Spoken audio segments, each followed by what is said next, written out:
Salut à tous, c'est Neto, j'espère que vous allez bien. Aujourd'hui on se retrouve pour une nouvelle vidéo. Aujourd'hui on va voir quelles sont les caméras achetées de 40 à 500 euros pour débuter YouTube. Allez, c'est parti. Ce que je vais faire, c'est que je vais décomposer cette vidéo en 3 parties. Première partie, on va voir les webcams, ensuite les caméscopes et ensuite les appareils photo numériques. Sachez qu'il n'y aura pas énormément de références, mais ce sont des références très fiables. Donc commençons avec les webcams. Premier point très positif des webcams, c'est que ça coûte très peu cher. Par contre, gros point négatif, c'est une caméra qui est fixe. Vous ne pouvez pas l'emmener où vous voulez. Bien sûr, elle va rester dans une pièce branchée à un ordinateur.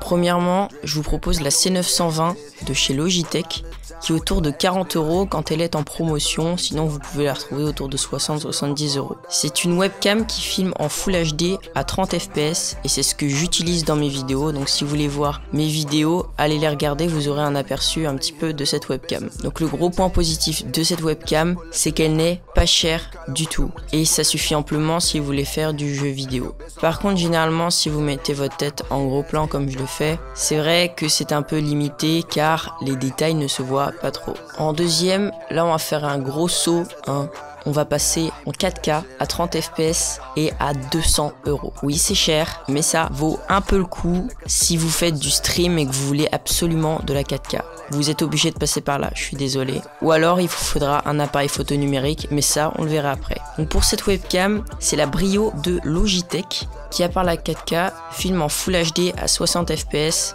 Ce qui est intéressant si vous filmez vos gameplays et que vous voulez avoir la même fréquence que votre jeu. Maintenant, nous allons voir les caméscopes. Alors chez les caméscopes, j'ai qu'une seule référence qui n'est pas trop chère. Elle est autour de 170 euros. Ce caméscope, c'est le Panasonic HCV180 et qui filme en Full HD. Ce qui est intéressant avec un caméscope, c'est que ça prend très peu de place et vous pouvez l'emmener partout où vous voulez. Par contre, gros point négatif, généralement la stabilisation n'est pas très intéressante. Vraiment, les caméras bougent beaucoup. Donc attention à ça, mais sachez que cette caméra est une valeur sûre. D'ailleurs, vous pouvez regarder sur Amazon le nombre d'avis qu'il y a, c'est ultra important et les avis sont plutôt positifs, donc c'est un gros point. Attention, troisième partie, et là on monte vraiment en gamme, on passe sur les appareils photo numériques. Là, j'ai 2 références qui sont à peu près similaires. Donc chacune de ces 2 caméras sont à peu près le même prix. Premièrement, il y a le Panasonic Lumix DMC G7 ou G70, on retrouve les 2 noms, qui est à moins de 500 euros, boîte et nue sans objectif. C'est une caméra qui filme en 4K à 25 images par seconde.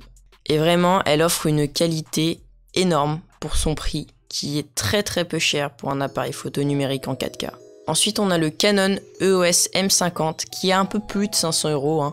Et c'est pareil, boîtier nu sans objectif, 4K 25 fps. Donc maintenant, je vais vous citer les inconvénients de chacun et leurs atouts. Premièrement, on va parler du coup du Canon. Alors le Canon, ce qui est excellent, c'est qu'il a un autofocus très rapide. Par contre, va falloir être très loin de sa caméra parce que quand vous passez en 4K, il va zoomer. C'est-à-dire que, imaginons, vous mettez une webcam à 1 mètre, vous avez l'impression que c'est à 1 mètre. Là, vous mettez votre appareil à 1 mètre, vous avez l'impression que c'est à 50 cm. Alors, généralement, ça fait ça avec les appareils qui sont peu chers, mais c'est comme ça. Par contre, le Panasonic Lumix DMC G7, il a un autofocus moins rapide que celui-ci, mais par contre, il zoome beaucoup moins. Imaginons, vous êtes à 1 mètre, vous avez l'impression d'être à 80 cm. Il n'y a pas une grande différence, mais c'est à vous de voir. Si vous avez de la place, prenez le Canon, c'est parfait pour vous, vous aurez un très bon autofocus. Surtout si vous avez tendance à bouger dans vos vidéos, c'est super important. Par contre, si vous voulez vraiment la qualité, et vous passez en manuel et vous ne bougez pas, vous prenez le Panasonic Lumix DMC G7 et ce sera parfait. Voilà, c'était tout pour cette vidéo, on a fait un peu le tour.